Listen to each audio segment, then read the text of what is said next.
সিলেটবাসীর জন্য সুখবর হচ্ছে যে আগামী 20শে জুলাই জিন কনফারেন্স, জিনগ্রস্ত, জাদুগ্রস্ত এবং বদ্ধগ্রস্ত রোগীর সংখ্যা বৃদ্ধি পাচ্ছে। এই অবস্থায় আমাদের করণীয় কি? আমাদের বাচ্চাগুলো অটিজম হয়ে যাচ্ছে, বাচ্চাগুলো রাতে ঘুমাতে পারতেছে না, আমাদের অনেকেই রাতে ঘুমাতে পারছে না, ঘুমের সমস্যা হচ্ছে, আমাদের অনেকেই মেন্টালি ডিসঅর্ডার হচ্ছে, ডিপ্রেশনে চলে যাচ্ছে এবং আমাদের আশেপাশে যে চিকিৎসা পদ্ধতি প্রাচীন কাল থেকে চলে আসছে, অনেক কাল থেকে চলে আসছে, সেটার ইসলামিক ভিউ কি?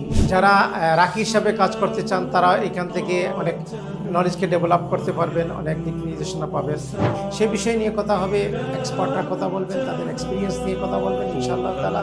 জাদু, বদনজর এবং জিন সংক্রান্ত বিষয়ে জিন কনফারেন্সে পুরুষ এবং মহিলাদের পৃথক বসার ব্যবস্থা থাকবে, অংশগ্রহণ করার ব্যবস্থা থাকবে। তো আপনাদের অংশগ্রহণ কামনা করি। আল্লাহ সুবহানাহু ওয়া তাআলা আমাদের সবাইকে তৌফিক দান করুন।